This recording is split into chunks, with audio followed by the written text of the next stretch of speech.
Hello, my name is Mark Reid, Editor-in-Chief of Canada's History. Today we're speaking with Rachelle Chiasson-Taylor, Music Archivist at Library and Archives Canada, where we will be exploring some songs from the Library and Archives historical collection. First up, it's World War I song Doughboy Jack and Doughnut Jill by Gitz Rice, performed by Jeffrey O'Hara and Willie Eckstein.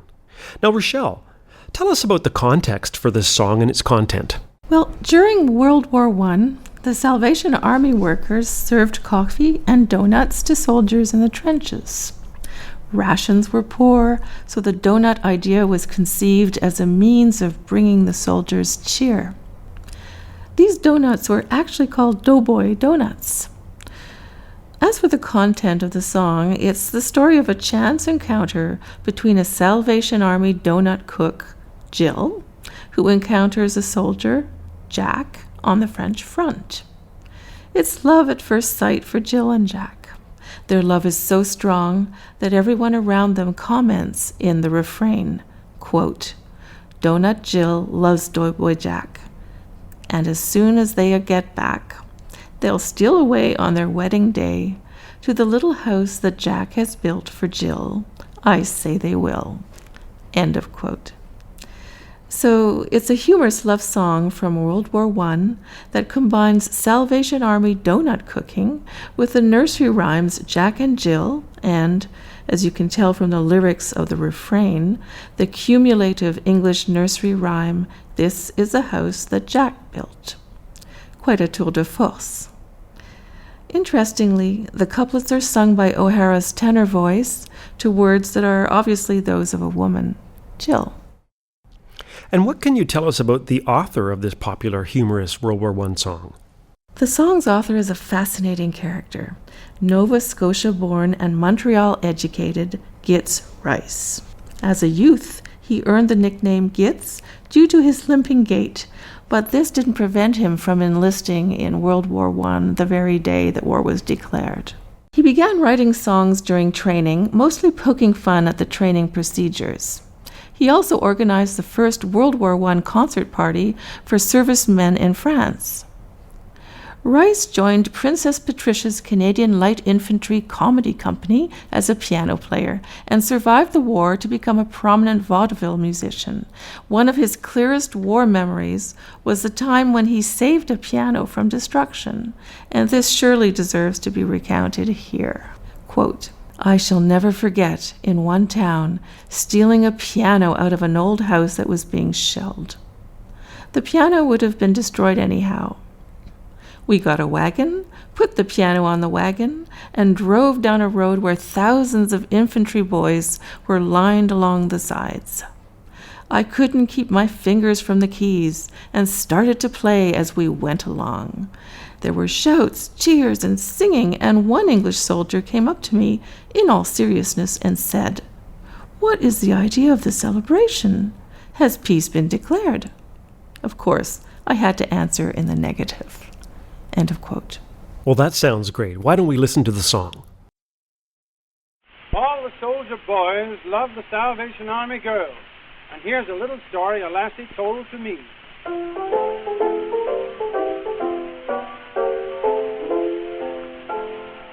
He's from the east, and I'm from the west, and we met in the north of France.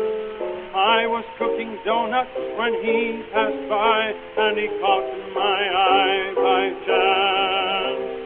I looked at him, and he looked at me, and we both knew right away that each was the one the other had waited for, and all the soldiers say, "Doughboy Jack and Doughnut Jill, oh, will she wait for him? I'll say she will. Other girls he passes by, for she's the apple of his eye. And Doughnut Jill loves Doughboy Jack, and just as soon as they get back, they'll steal away on their wedding day to the little house that Jack will build for Jill. I'll say they will."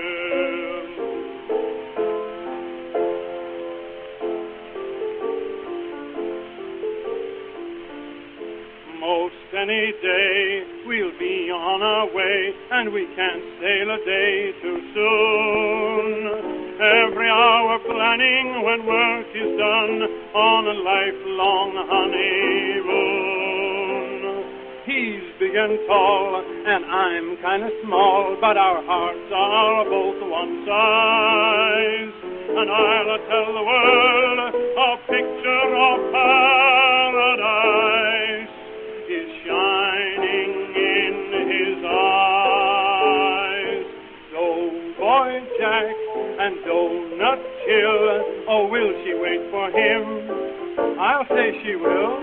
Other girls he passes by, for she's the apple of his eye. And Donut Jill loves Doughboy Jack, and just as soon as they get back, they'll steal away on their wedding day to the little house that Jack will build for Jill.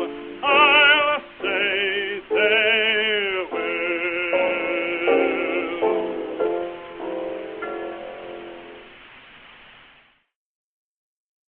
Oh, that was fantastic. Now, what can you tell me about the performers, tenor Jeffrey O'Hara and pianist Willie Eckstein?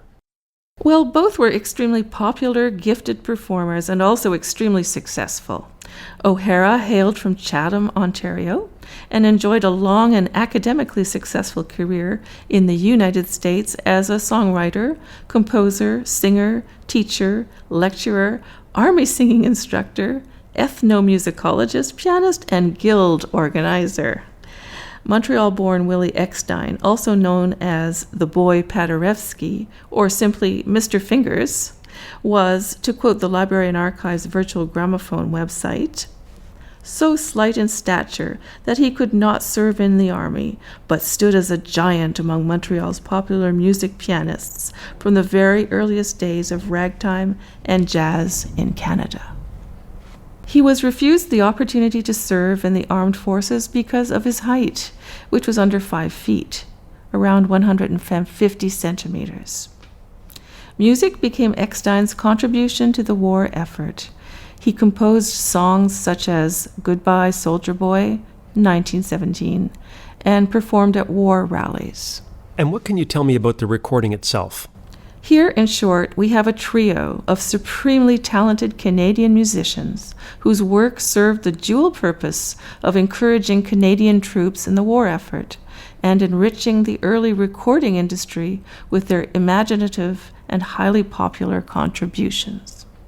For O'Hara and Eckstein, this activity continued after the 2 World Wars. The song Doughboy Jack and Donut Jill was recorded on the Montreal Berliner Gramophone Company label around 1919. It is a 78 RPM, 10-inch monaural sound disc. Any final thoughts? Well, the First World War was a time of great international conflict, but also the source of a great quantity of popular patriotic songs written by Canadians. In the face of hardship, it is often human nature to respond with humor and levity. A prime example of laughter, hope, and imagination in the midst of despair and adversity is the song Doughboy Jack and Donut Jill by Gitz Rice, performed by tenor Jeffrey O'Hara and pianist Willie Eckstein. The song also revives an interesting detail of the war effort, the Salvation Army Donut Campaign. It also references 2 nursery rhymes that must have been highly popular at the time and evidently still are. This song can thus be taken as a witness of cultural context and wartime practices, combined with a humorous narrative of hope and of better days ahead.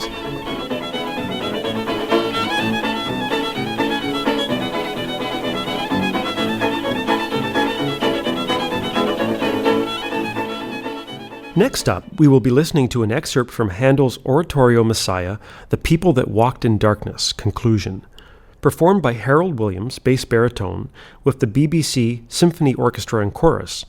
It was conducted by Sir Thomas Beecham. Rachelle, this is an interesting example of how a monumental work of the Baroque era, George Friedrich Handel's Messiah, was issued on 36 separate 78 RPM 12-inch discs, of which this aria is the 11th. What else can you tell us? Yes, well, that and many other things about this recording are very interesting. The concluding section of this number from Handel's Messiah, which was composed in 1741, is part of a historic performance of the full oratorio by the BBC Symphony Orchestra and BBC Symphony Chorus, conducted by Thomas Beecham. It was made in 1927, during the period between the two Great Wars, but has enjoyed an astounding longevity and is still being reissued today. It crops up on everything from formal reissues on established record labels to other supports such as Spotify and iTunes. Evidently, it was a gigantic hit, and the fact that it endures to this day is a tribute to its artistic merits, especially in this day and age of historically reconstructed performances of Baroque music. Of course, today it is available on compact disc and MP3 files and other digital supports, whereas back in the 1920s when it was made, you probably had to rent a cart and a horse to carry the 36 discs home to listen to Messiah in sections on your gramophone player. Listening to music could be rather an elaborate thing compared to today. You're not kidding.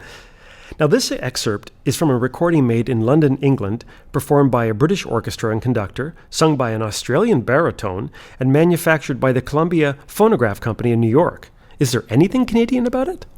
Well, there are in fact many relationships between this recording and Canada. The first and most obvious relationship is that another soloist on the Messiah recording is the tenor Hubert Eisdell, who settled in Canada and enjoyed a huge success on the concert stage in both England and Canada. Second, one must understand that the classical music scene, and especially the scene involving opera and oratorio singers, was a global phenomenon, and at the center of classical music performance was Sir Thomas Beecham of the powerful Beecham Pharmaceutical Company family. And Beecham was a great champion of Canadian-born singers, who in turn definitely made their mark on European classical music. Great Canadian singers Kathleen Ferrier, Lois Marshall, Pierrette Allary, Raoul Jobin, John Vickers, and many others owe much to him. It is no wonder that Library and Archives Canada would have acquired this primary source, as it must have been purchased by many Canadians who had a taste for this repertoire and the means to buy the set. This was an exceedingly popular performance of a hugely popular work, and Messiah is, of course, still an essential part of Canadians' classical music experience. Well, I can't wait to listen to it. Why don't we listen to it now?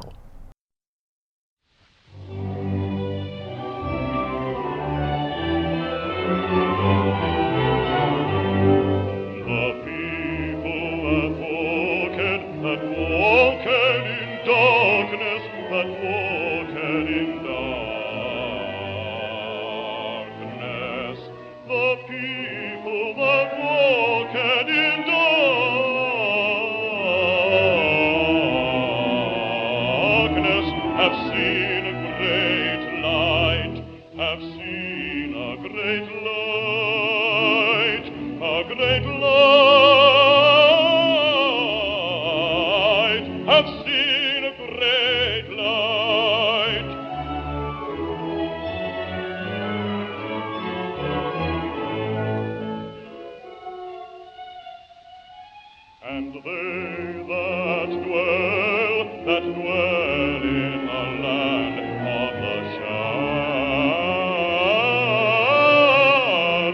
of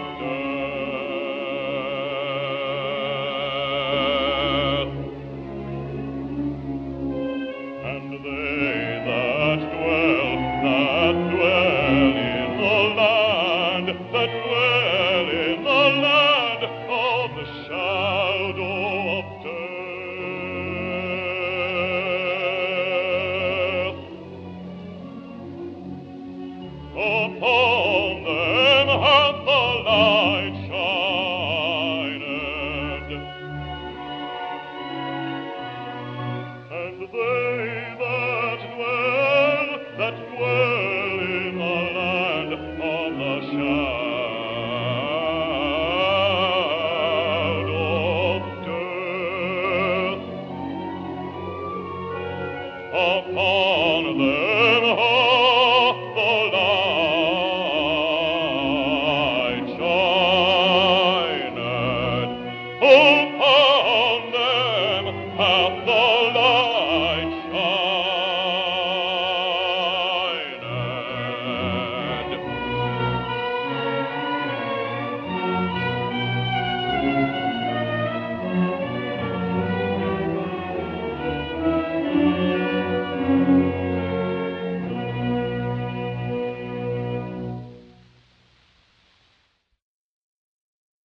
Well, that was lovely.